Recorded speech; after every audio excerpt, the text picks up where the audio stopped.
Outdoors Delmarva covers everything outdoors, including real hunting and fishing situations involving wildlife. We do our best every week to keep it tasteful, but discretion is advised. Now enjoy the show. This week on Outdoors Delmarva, it's opening weekend for the trophy rockfish season, and we're getting ready to head out on the bay. Hear from a local charter captain to see how the waters are looking and get some tips for catching the big ones. Then, this week we fly over a huge mysterious triangle carved out of a Delmarva forest. Is it a sign from aliens, or does it have a more terrestrial explanation? Plus, ready, set, go. It's an amazing race right in our own backyard. We'll follow the teams as they try to solve this clue caper. Right now on Outdoors Delmarva.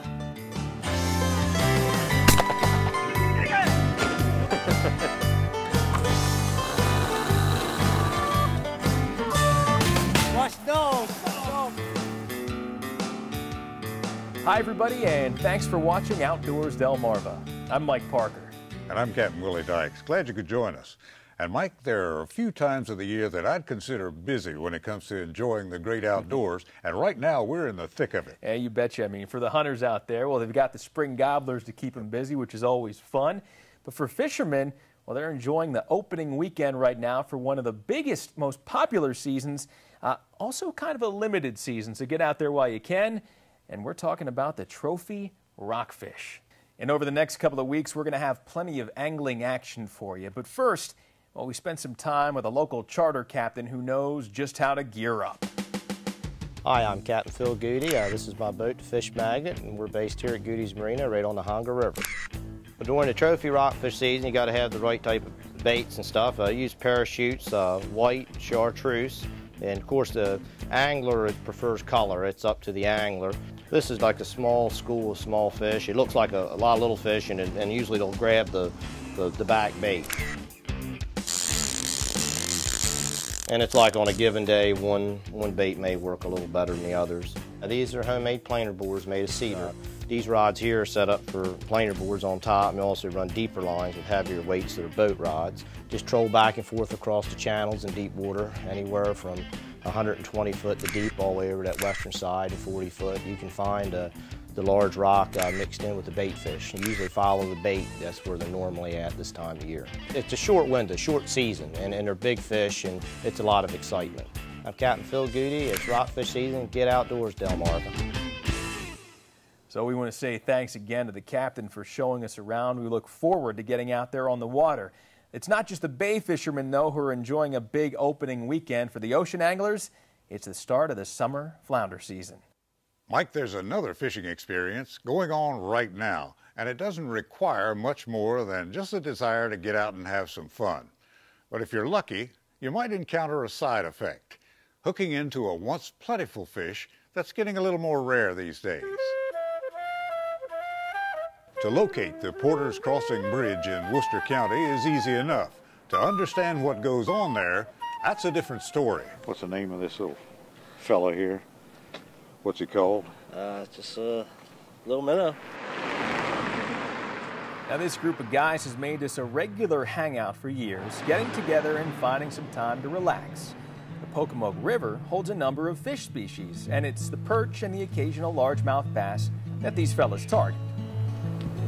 Little things. But this time of year, the natural phenomenon known as spawning draws schools of American and hickory shad out of salt water, upriver to the places they were born and where they'll lay eggs of their own. Wish I could get another one real quick to show you.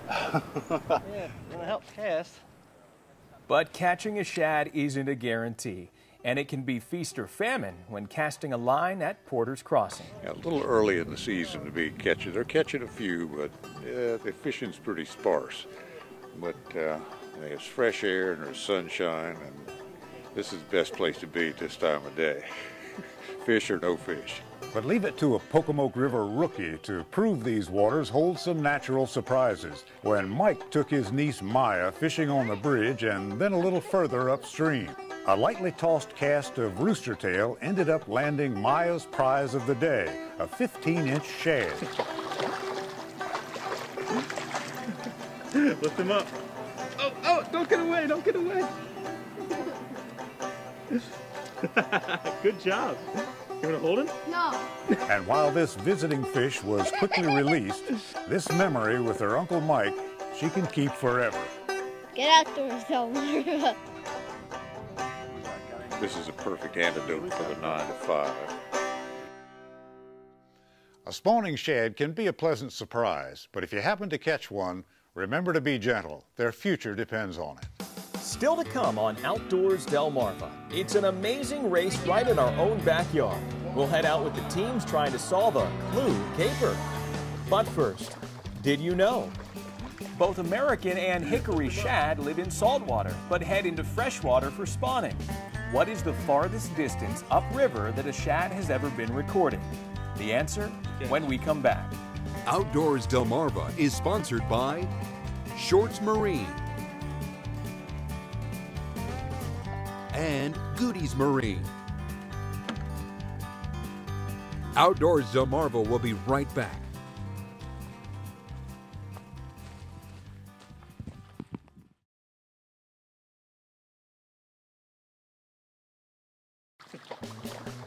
Did you know?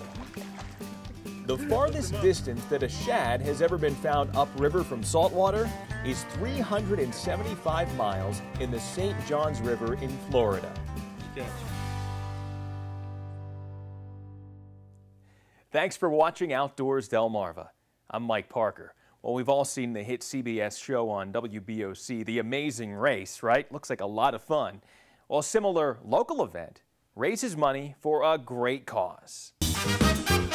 This crowd gathered outside of the Village of Hope on this Sunday afternoon may be mistaken for revelers at a Halloween party, but in reality, they are teams competing in a unique competition, all for a good cause. We are Team Mad Hatters. I'm Vince, this is James, and this is Dylan, and we are winning, duh! We're the Real Housewives of Delmarva, and we're here for the Village of Hope, and we're gonna take it all. We're the Salisbury JCs, we're here to win. We're Team Lucy Ethel and the Delmarva Heart Pacemakers, and all the other teams, they're going down, and they're going down hard. And I mean real hard. This is the Great Clue Caper, an amazing race to raise money for the Village of Hope. We have 58 teams signing in, and they're all gonna get a clue, and they're gonna have to solve the puzzle and find the next clue somewhere in Wycomico County. Helping to guide each team will be these clue packets containing this top secret clue book. You will obey all traffic laws. But this afternoon of fun and charity must be conducted safely. But we have to do it within the confines of what the law permits us to do. Due to their tremendous fundraising efforts, Team Lucy Ethel gets the precious first clue packet. 5! And the race is on. I don't know what part is the clue. I think it's this part. All right, clue number 1. In 1982, a formerly alive singer, songwriter released what would become the best-selling album in history. Thriller. Jackson's Thriller? Danny, Google what Michael Jackson, 1982. Second is Billie Jean. Billie Jean Jackson, With the Park. While Team Salisbury JCs rely on technology, Whose phone's on the charger? Team Lucy Ethel rely on instinct.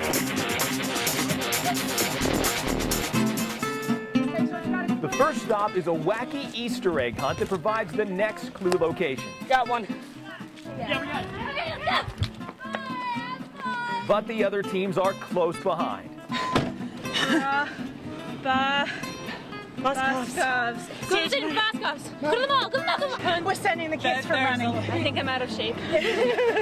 At the mall, the teams must listen carefully to a mystery play performed by the community players of Salisbury. It's about the savory for dinner.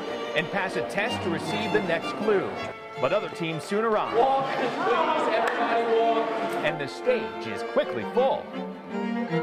Shop. Thank you. Team Lucy Ethel are right in the lead and soon decipher the next location. Pole dancing. It's a pole dancing figure in it, but that's where I'm heading. At the Pole Power Studio, teams must learn 3 belly dance moves before receiving the next clue.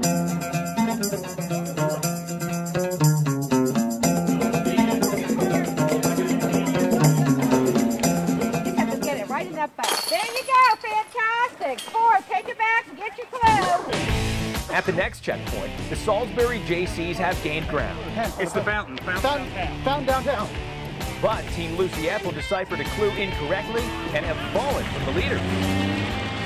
At Salisbury's downtown plaza, teams must identify these landmarks out of the dozens of signs that mark the area. To the car! Before moving on to the Green Hill Yacht and Country Club.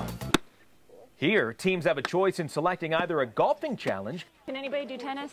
or a quick round of tennis before receiving the clue to the final destination. At the famous Red Roost restaurant in Whitehaven, teams must find one of 5 specially marked dollar bills from among hundreds to compete in a single elimination trivia contest. They do have them all already. They're doing the final right now. All right, we just lost. Yes, yes? No. Oh, nice job! And it's soon down to the Salisbury JCs and the tenacious Team Broom. The Village of Hope will soon be opening a resale store. The JCs appear confident, but Team Broom is coming up blank. Sorry, guys. And it's the Salisbury JC. Good job. Good job, guys. At day's end, over $55,000 was raised for the Village of Hope to help women break the cycle of homelessness. No losers here. Get outdoors, Delmarva! To learn more about the Great Clue Caper and maybe organize a team for next year's event, check out OutdoorsDelmarva.com. Coming up next on Outdoors Delmarva, we're headed for a ride in Chopper 16. Captain Willie unravels the mystery behind the Cambridge Triangle. And later, don't miss this week's Scorchy's Corner Classic. Don't go anywhere. Outdoors Delmarva will be right back.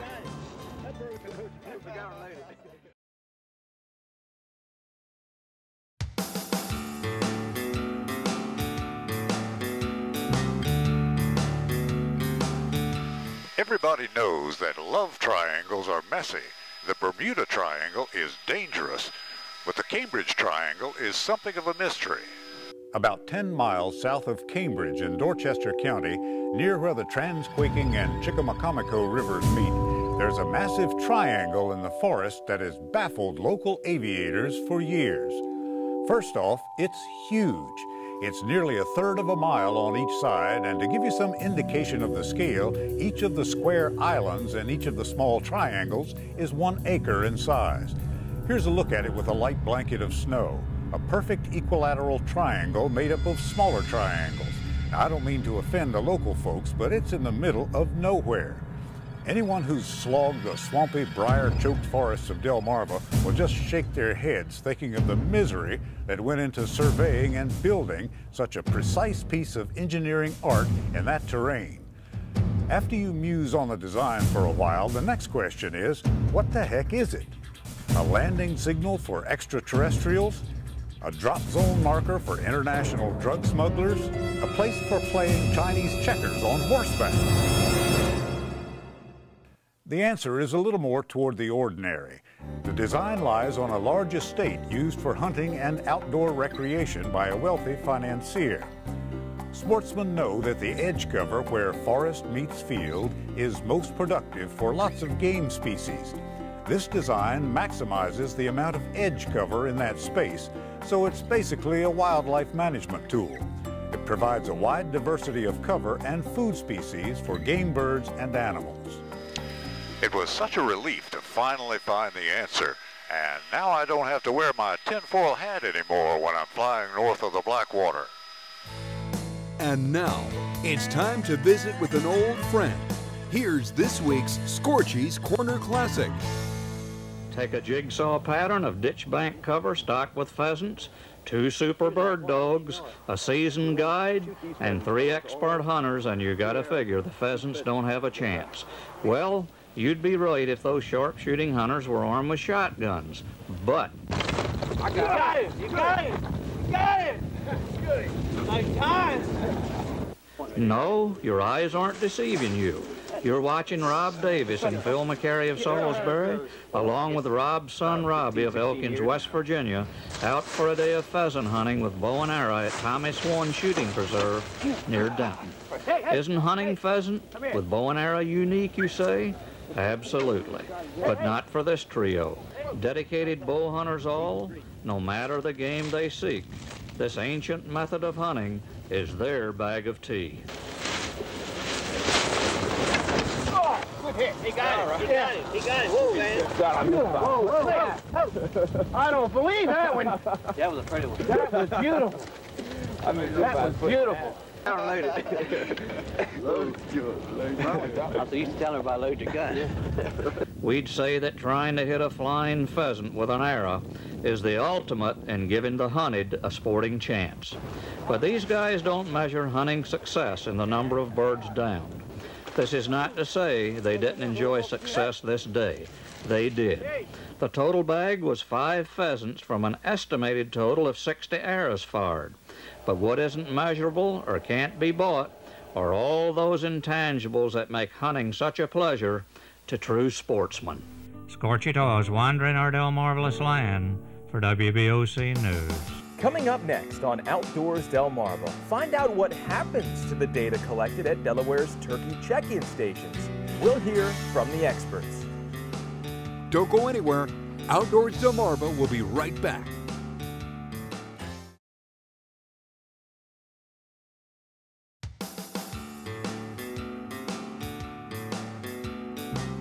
Thanks for watching Outdoors Delmarva. I'm Mike Parker, and I'm here outside of Smyrna, Delaware this week, where we thought it'd be a little interesting to follow up on something that we showed you in last week's episode when we spent time at one of the official check-in stations for the Delaware spring turkey season. Well, this time around, we thought we'd show you what happens with the data that's collected at those checkpoints, and we found the guys who know it best. The morning of the youth turkey hunt was a big win for brother and sister Spencer and Peyton Murray from Georgetown, who both bagged big gobblers and brought them to the Hook'em and Cook'em Outfitters in South Bethany Beach. Right when we got out of the truck, we heard them. So then we started calling for them.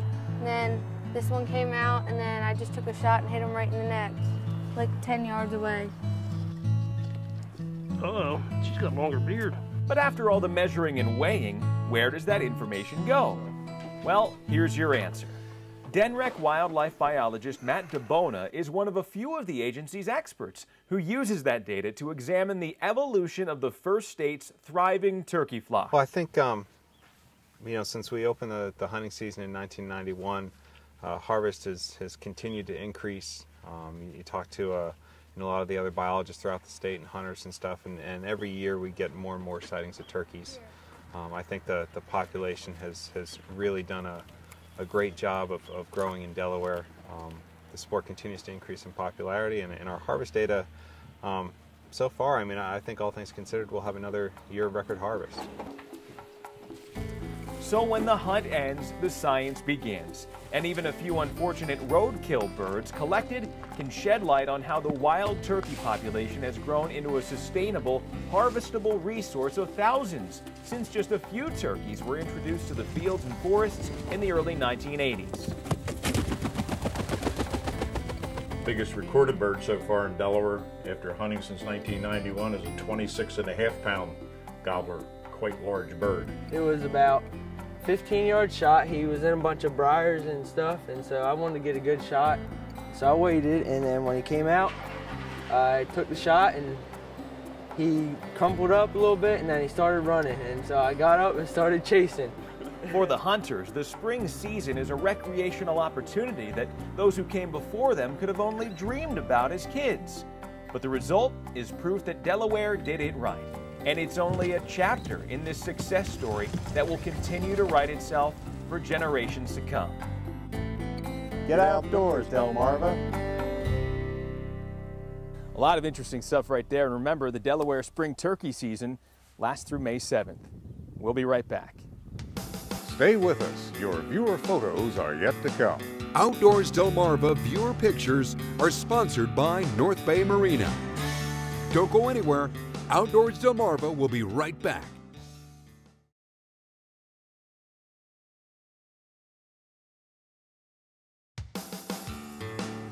Outdoors Delmarva is sponsored by Shorts Marine and Goodies Marine.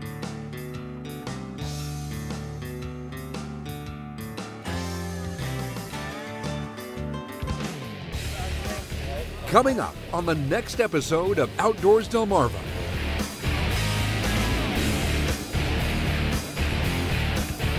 Thunder!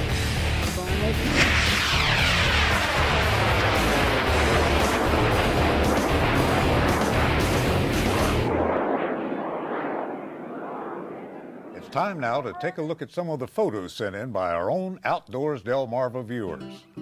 Tom Williams from Millsboro has been keeping an eye on the turkeys for us around Sussex County and spotted this nice Jake a few days ago.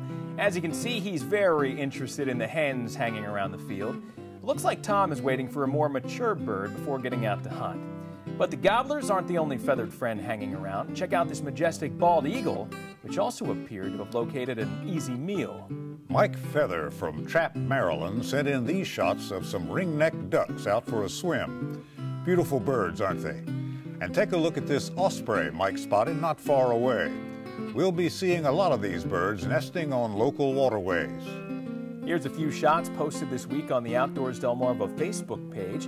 Paul Bianco from Chestertown is doing a little decorating for the spring. Check out his display of driftwood, old decoys, and wayward crab pot floats. Paul says, yeah, the guys on the other side of the bay just wouldn't understand.